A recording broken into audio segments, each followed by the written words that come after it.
Hi and welcome to this course on reliability and resiliency on AWS. My name is Alan Rodrigues.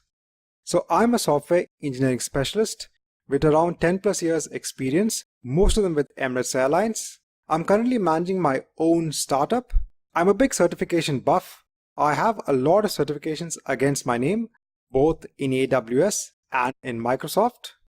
So now let's have a course overview. Firstly, we're going to learn the concepts behind autoscaling and ELB.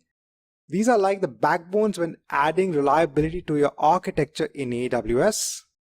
Then we're going to look at the Amazon machine image. So how do we build AMIs? We're going to go into deep dive into understanding the elastic load balancing service. We're going to look at monitoring, the basic CloudWatch monitoring service.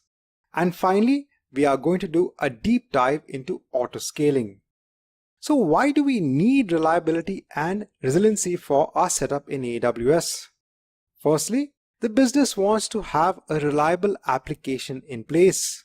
Your customers don't want your application to be down for long periods of time. You have to ensure reliability.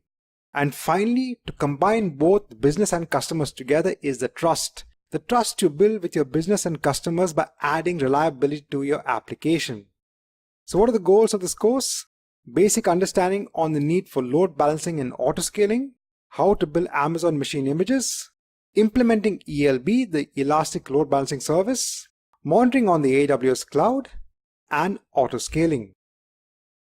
So let's move on to our first section, which is autoscaling and load balancing in AWS.